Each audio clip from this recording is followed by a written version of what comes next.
Welcome to the February NBS2N and Newborn Screening Pilot Monthly Webinar.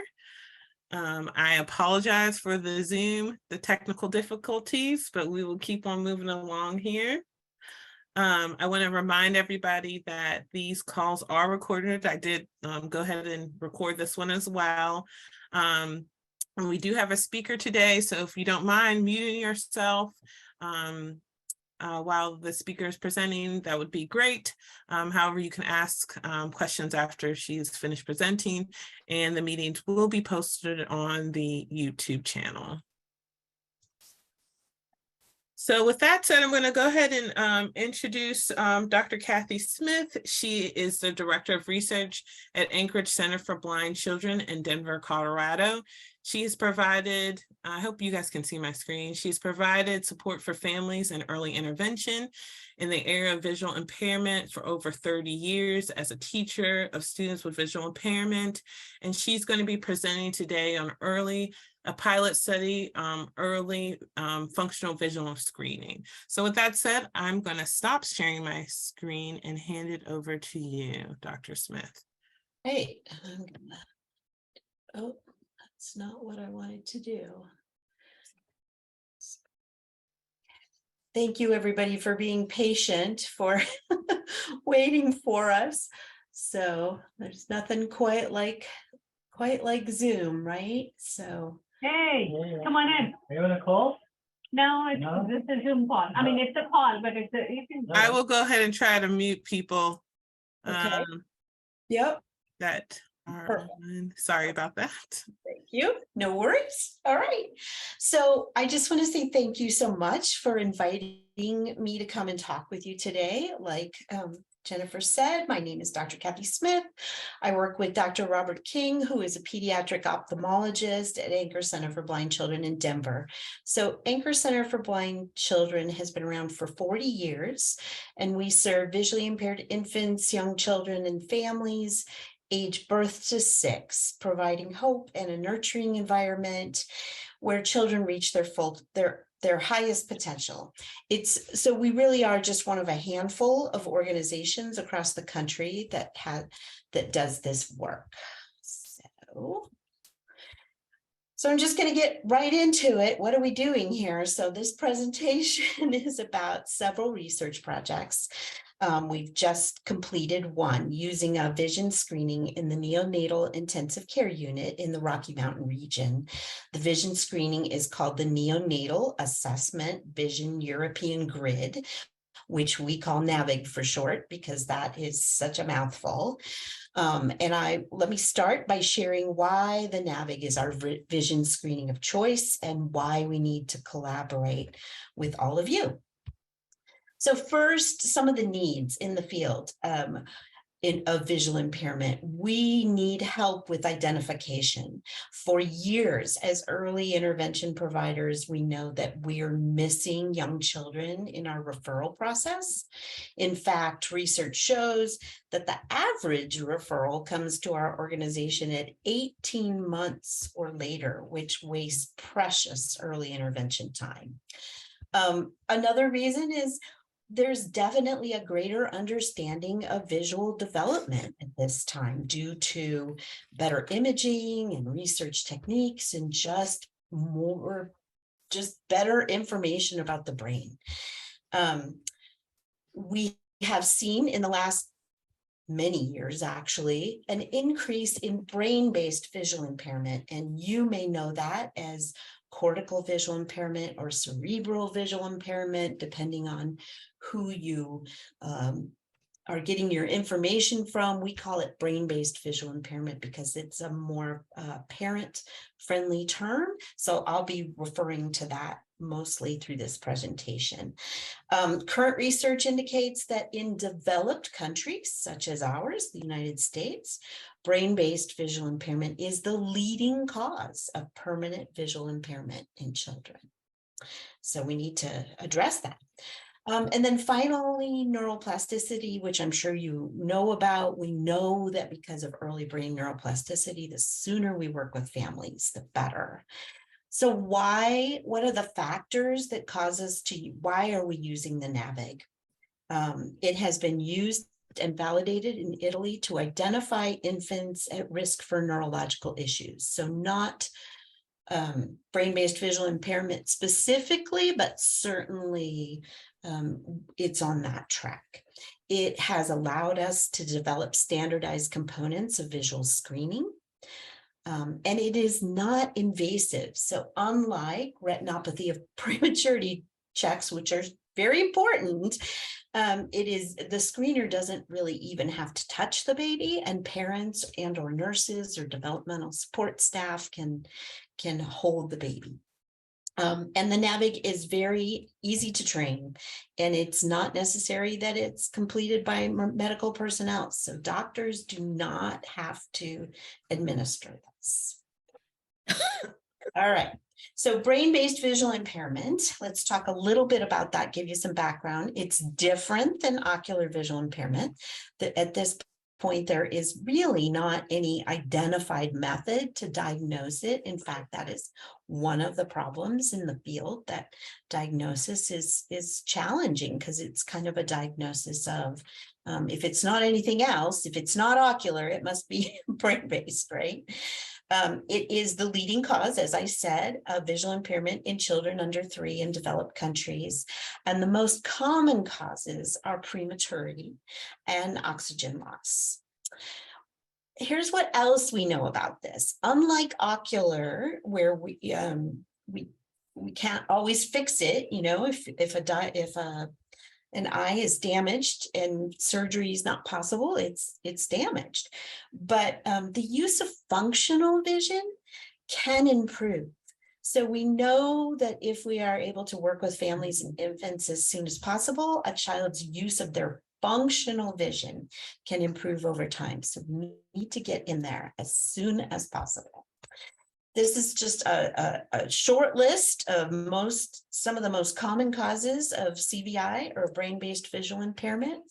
Prematurity is the big one, ventricular hemorrhage, chromosomal or genetic disorders, injury, tumors, hypoxic ischemic encephalopathy, which is not my favorite word to say, but all of these, so meningitis, it can be disease-based, metabolic disorders, and hypoglycemia. All these things put children at risk for brain-based visual impairment.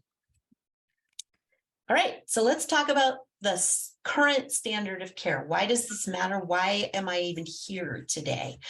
I think you all know that current standard of care in newborn screenings includes newborn hearing screening, and that's was recommended by the NIH in 1999. Some of you may have been doing it before then, which is great, but it's pretty across the board. Everybody does it, right?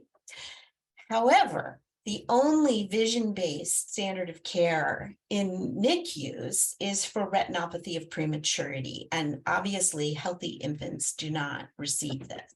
In addition, hospitals, states, and countries often have differing criteria for retinopathy of prematurity checks. So some NICUs do it on all the babies and some don't, and some do it on babies who are born at a certain time. It's not consistent.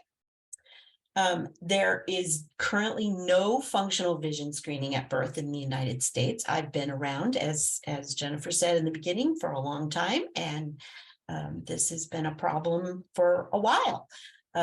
That how do we get those referrals made? How do we follow kids who are at risk? And as we have been using the NAVIG in the NICU, one of the things that has become obvious to us is that this perhaps is something that could be beneficial for everybody. So again, NAVIG could change standard of care. And why couldn't we do this with all babies? We're starting to feel that we could. So this is the current study at Rocky Mountain Hospital for Children in Denver, Colorado. It's led by Dr. Robert King and his team, of which I am a part. I would like to note and point out to you that the NAVIG screeners, our research assistants, are not medical personnel. They are teachers of students with visual impairment, as I am, and I'll be sharing the results of this study with you today. Yeah, you'll notice that we were doing it for a while, and part of that is because of COVID, because we would get kicked in and out of the NICU as numbers went up and down. So that that is why it has taken us so long. So before we talk more about the results, let me show you these are the items that we use in the NAVIG screening. It's portable. It allows us to take to each baby's individual room in the NICU, also in homes. It doesn't take up much space. There's some specialized components, but most are easily accessible and familiar to individuals who regularly conduct visual screenings. It's also easy to train, and I'll talk about that later. The NAVIG is made up of 3 components. It has ocular visual components. These are both observational and include reviewing ROP records if there are any. These items are almost, they serve to rule out ocular causes. So certainly you can have brain-based visual impairment and an ocular visual impairment, but we are looking at babies who don't have those clear ocular needs. The motor visual components, these include fixation, pursuit, saccades, which is shifting gaze, and observational movements. And many people would say, oh, well, babies in the NICU can't do those things. But I will tell you, after 3-4 years of doing this, they can, which is pretty amazing. And finally, the perceptual visual components, where we look at force preferential looking, visual fields, contrast sensitivity, and OKM responses. So that's the NAVIG and what it's made up of. We are participants in methods. We have successfully screened 81 infants and included them in the data. We did have permission to do 130, but because of COVID, we had many infants who were consented who could not be screened because they left. And once they left the hospital, we couldn't do the screening anymore. So they are at Rocky Mountain Hospital for Children. We identify them through ROP lists. So the babies who are on the ROP list and born at 31 and 7 weeks and earlier, we identified them and consented them, and then completed the screenings when the babies were between 35 and 40 weeks before discharge. The scoring for the NAVIG, we wanted to look like a golf score, right? So 0 is a healthy child response, 1 is an incomplete response, 2 is an atypical response. We have developed an item dictionary so that we are very standardized, and this is what you're looking for when we do our trainings. And a total score of 6 and over indicates significant neurological risk of visual impairment and a need for referral to both. So we not only do we refer to follow-up ophthalmological care, but we refer to early intervention services to be followed. And like I said, we had 81. So here's so far our validation results. I need more scores. 81's not enough, and I realize that. But so far, you can see we have a frequency data chart here for you, and you can see the newborns pass the screenings easily. So most of our babies pass with flying colors with a 0. So that's a good thing. We have a fairly stable internal consistency of 0.74, which is acceptable, and all but one of the items appear to contribute to the internal consistency. So, and I can tell you that item is eye abnormalities, and you would, we feel that contributes to our thoughts that this is helpful for brain-based technical thing on their side, and then So by the time they sent like a new link, because I got into the old link fine, but apparently other people didn't, and then they had to send a new link, and by the Someone needs to mute themselves. Sorry, I got it. no worries. Okay, so you can see that most of the babies passed with flying colors. No worries.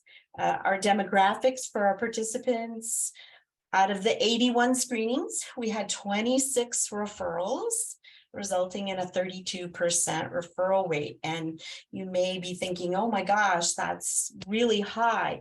But I would like to share with you that retrospectively, so in our field, if we look at who most, so I told you that CVI or brain-based visual impairment is the most common visual impairment in young children.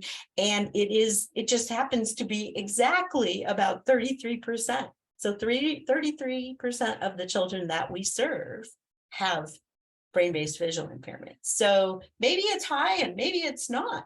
We don't collect data on this. So our data is not good in what does visual impairment look like in this country. So obviously that may go down if we have more scores. I hope so, but that's where we are for now. We had 49 males, 32 females, which reflects the population of the NICU. And the average age of successful screening was right smack in the middle at 37.8 weeks. Okay, so just kind of wrapping up, I'd like to talk a little bit about the potential benefits of using the NAVIG as a newborn vision screening. As I just said, we have pretty bad data. We don't have any data. I don't think we have bad data. I think we don't have data on vision impairment and how those referrals. I'm sure we have follow-up ROP data for babies in NICUs, but as far as the general population, it's really hard to get good data on young children with visual impairment. So we need improved data, and this would be one way to follow those visual concerns. So even those babies, we have had, so we do follow-up. We do call families a year after to see if they have a vision diagnosis or are they seeing a pediatric ophthalmologist.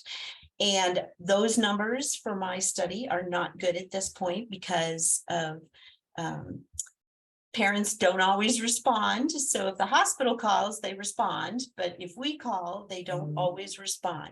But of the babies that we have been able to follow, we've really only had 5 who do not seem to have a visual impairment, and their symptoms have resolved.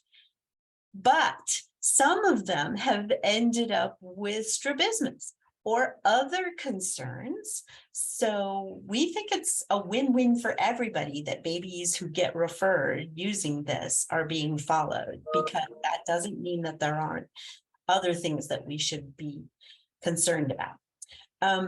Another great thing about this is we've seen evidence of an increased awareness of visual skills in the NICU. So when we first started to come, people were unsure what we were doing and what we were trying to accomplish. I think maybe we were too, but as time has gone on, we now have nurses, we have developmental staff come to us and say, you know, I have a concern about this baby's vision, even though they might not be on our consenting list. You know, would you like to talk to the mom, and do I need to make a referral? And just that awareness that babies should have certain visual skills at this age is very, it's a win for everybody, for parents, for all of us. Another thing, I think this study has really caused us to rethink early visual development. So if you look at the charts of what babies should be able to do in the first 6 months, I think we don't give them enough credit, because certainly in the past 4 years, we've found that babies can do a lot more, a lot earlier. And we need to try to just rethink. So what should our expectations for visual develop? Vision is the first thing to develop. So we need to make sure it's on track, if nothing else. And it has certainly helped us to provide coordinated and early identification, to provide quality services. So the earlier we get kids, the better. It's not acceptable to have a family walk in the door with a child with a vision impairment at 18 months. We've lost so much precious time. So we need to address that in a better way. All right, so last one, I think here. So another benefit of this study is that it's allowed us to develop training for early intervention organizations and hospital staff.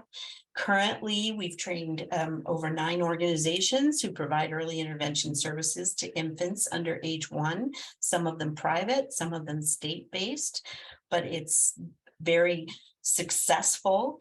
And we now have 3 hospital NICUs who are working on IRBs, and it's a process and it takes time. So, but we'll be training and starting those other studies up as soon as we can.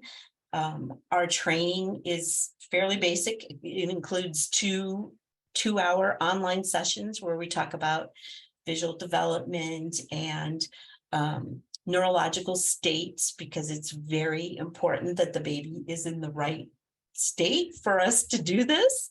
And then we have a 1 in-person session where we train them on the use of the materials. We talk about the item score dictionary, and then overall we provide follow-up support. So yeah, that's what we're doing. And I will tell you that this came from the fact that we couldn't go and screen babies when COVID. And so we had early intervention organizations ask us to develop this training.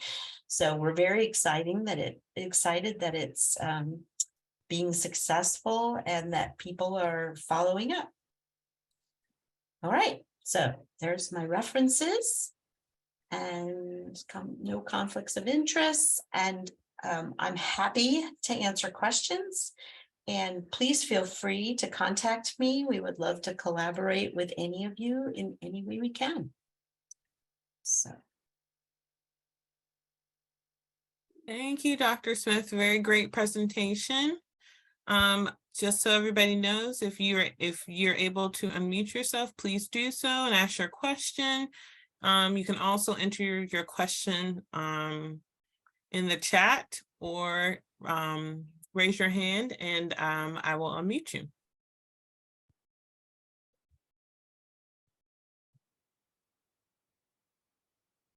no questions. Great. That means I was perfect, right? Cute. That's good. Has the testing method, I know that you've been doing the testing in person. I'm guessing it hasn't been tried out during a telehealth visit or virtually. Well, and that's a good question. I think not. One of the things that we found as a field in general for functional vision assessment is that it is really the assessment part is really difficult to do for tele. So providing early intervention services, yes, we can absolutely do that using teleintervention, but doing the assessment itself is usually an in-person thing. So, oh, somebody's got a question. Yay. I'm gonna stop. Should I stop sharing? Yes. Sure, you can, or you can leave it up for a little bit longer. Dr. Friedenberg had a question: how effective is ECI in addressing the brain-based visual challenges? So great question. I think we're getting better. It is, again, like everything else in the field of You visual don't have to empty impairment, mine. Don't worry about it. It's fine. we don't have huge, we don't have great data. That's one of the reasons why I stopped being a TVI and went back to school to become, to get my PhD, because we have such limited research in our strategies and our assessments. But so the truth is, before we can get good and make sure we are being effective in strategies, we have to have good, standardized and effective assessments. So we're hoping that this is help, but we definitely make a difference for families' lives. So I can only speak to Anchor Center's numbers. We do assess kids and provide services.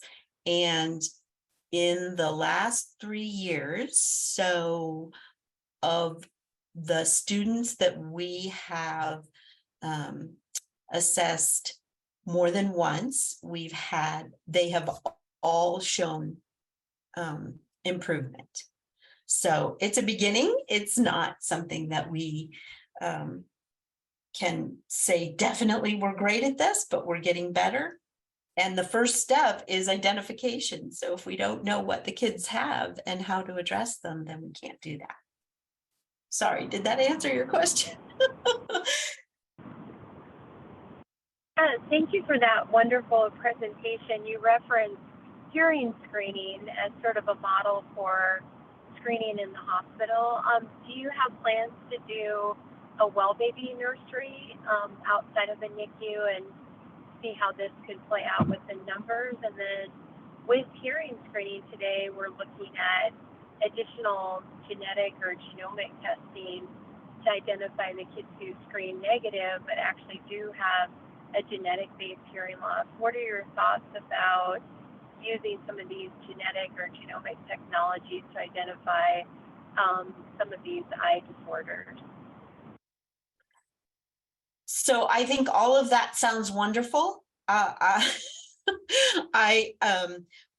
think we would love to collaborate with a well baby institution and see how this works. I don't think that was our plan in the beginning, because as you saw earlier in the presentation, most of I think the NICU we felt was where we needed to start, because we would be more likely to have those babies that have those conditions that lead to brain-based visual impairment. But I think as we have done this, it has become very obvious to us that this is something that every baby could have, and that it would be appropriate as in using the hearing screen model. But I also will remind everybody that it took about 10 years for the hearing screening process to happen. So we recognize that it's a step-by-step process. But so being able to present all of you is certainly an opportunity that we could not refuse, because I'm trying to think more out of the box about this. When I went to APHL in the fall, I talked to midwife organization people, and could we train midwives to do this? Absolutely. Can we train anybody in the well baby clinic to do this? Absolutely. So I think this is an opportunity for us all to start thinking about, is this something that we can do? And I hope that if any of you would like to try some of these things, that you contact me, and let's figure something out, because it's very exciting. About the genomic, well, absolutely. There are absolutely pretty much any baby that has some kind of genetic concern is at risk for brain-based visual impairment. So yes, that would be fabulous to be able to do that too. I'm not. Can you talk a little bit about what the interventions are like? You mentioned, kids get referred at 18 months versus kids who are younger. Can you describe what interventions you actually do and what changes. They're able to see a little bit. They're able to have, what, can you just tell us a little bit more about that? Absolutely. So interventions look like any other good, well, that's not true. Not any other good early intervention, but they should be provided in a routines-based model. So parent education. So are we specifically working with babies? No, but we're educating parents. We're educating their parents to work with them in daily routines. So how can we make parents more aware of what visual development should look like? So yes, your baby should be looking at your face. Yes, your baby should be following something. And so are they integrating activities within their baby's daily activities to improve their vision? So vision is one of those things where if you don't use it, you lose it. So you want to provide real life activities in the home that parents can do to encourage their child. So I have this photo, and it sounds like you're in the car, so I don't know if you can see the photo. But this little baby, we have an image of a baby on a changing table, and his mom has put up crazy red and yellow things right next to it, and he's looking and pointing, and that's what we want to see. We really want parents to make it a more visual environment, because you'd be surprised how little the average person knows about visual development. So a lot of people think, oh, babies can't see until they're 6 months, and they're not looking at me, and it's not, and we hear this from parents all the time, and that is not the case. And this study shows that, and we need to stimulate them a little bit. We need to show them that there are visual things in their world. And we're looking at doing a study in the future, perhaps within our with Dr. King at our own eye clinic, hopefully to look at will glasses help? So babies who have CVI diagnosis, should they be wearing glasses? We don't know the answers to these things. They're doing a study in England on this right now, so we're looking to see what happens there, and then should we try this? So does that help? I think so. I might have missed this, but did you mention how long the assessments take? Oh, I did not. And so it depends. It depends on the baby. Like if the babies who pass, no more than 8 to 10 minutes. So you can do all of them, and when they know it, they know it. Boom. The babies who are struggling may take a little bit longer, because we have to make sure that we're getting all the information that we need to get. But certainly no longer than 15 or 20 minutes.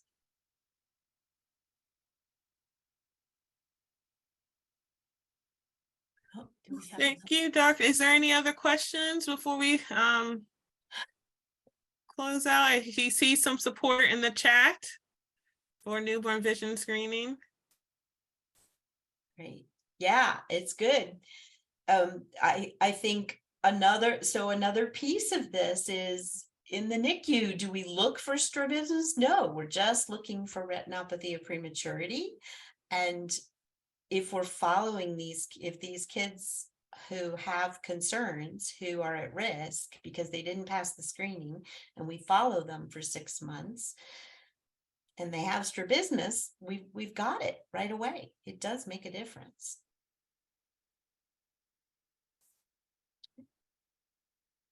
Well, thank you again. I think I'm gonna, thank you for, I was gonna just say, share my screen. Thank you again for that wonderful presentations. And again, my apologies for all the technical difficulties. Maybe we'll have you back in the years to come with more updates on, your pilot. I hope so. Thank you so much. And I'm going to move on to a few announcements. I know Dr. Brower is on the call. Dr. Brower, are you able to make it, or the announcements? Yeah, could you remind me what slide you're showing? Just 'cause I'm on Sure. the call.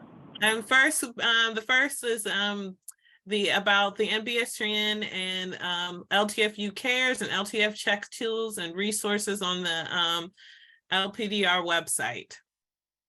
Oh, great.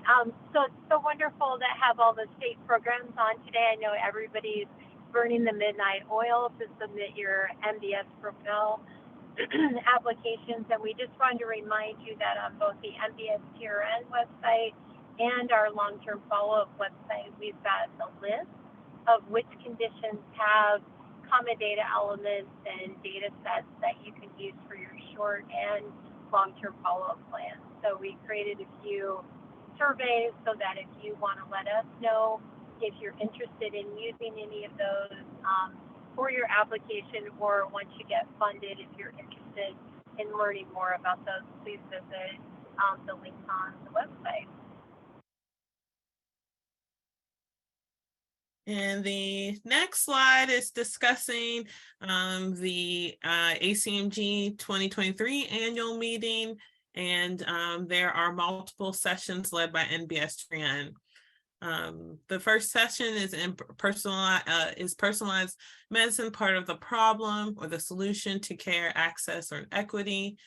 Charting a course for genomics to lead the way. We have a presentation in the Rodney Howe Symposium, setting the stage for genetic sequencing of all newborns.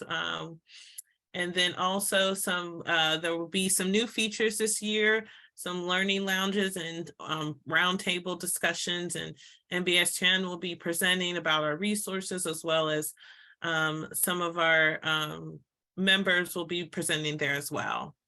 Dr. Brower, you have anything else to add to that? Oh, and we have a booth.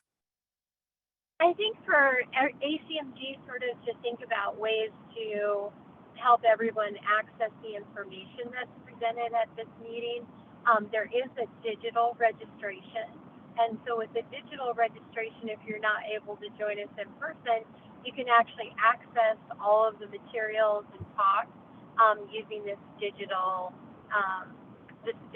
registration link. So check out our website and register digitally if you're not able to join us in person. And there's another meeting in the chat. Matthew Ellenwood has the meeting with University of Minnesota and the MPS Society and APHL that's happening in April 10th through the 12th. Matt, did you want to say a few words about that?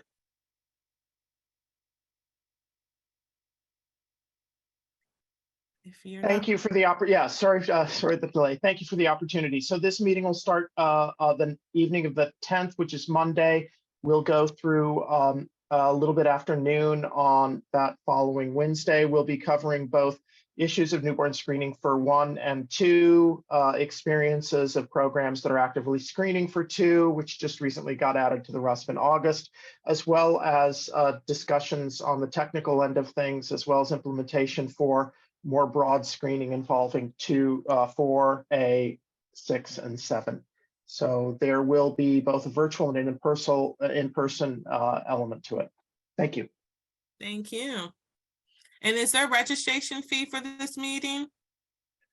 There is, but my understanding is that the APHL has committed to send 2 members from each state and territorial lab. That is not being handled by me, but that's my understanding. Beyond that, there would be a need to manage for registration and travel and lodging, etc., for those that aren't covered within that. Well, thank you for that announcement. And then I'll move on to the next slide, Dr. Brower, on Rare Disease Innovation and Partner Summit. Hi, everyone. So we got invited to present our perspectives on rare disease genomics and newborn screening at an upcoming meeting in Philadelphia this March. And so we'll hope you check out this link. And if you're in the area, we welcome you joining this. There is also in-person and virtual options to participate in this meeting, and we'll be sharing my talk as enduring material on our website after the presentation. And I believe this is the last one, but it is the NBS Spotlight Podcast, episode 19. Oh, good. Yeah. So I just want to say that I think it's Dr. Wendy Chung thinking about the Super Bowl. So when Dr. Chung, just a tidbit of information or trivia, when she was a high school senior in Florida, she won what's called the Super Bowl of Science. It's a contest that used to be called the Westinghouse Science Talent Search. And she won it as a high school senior. It's only one winner across the nation. And that led her to a stint at NIH as a student, and now has blossomed into this wonderful career where she helps inform newborn screening both by playing a large role in the pilot of spinal muscular atrophy, Duchenne muscular dystrophy, and now with their new Guardian study that's looking at over 200 conditions and genes in New York State. So we'll help you check out the Spotlight podcast and hear more about Dr. Chung's efforts and her story. So again, thank you everyone for joining today. We'll end a few minutes early. Our next meeting will be March 2nd, 2 p.m. Eastern, where we'll hear updates from states and programs that are doing pilot studies.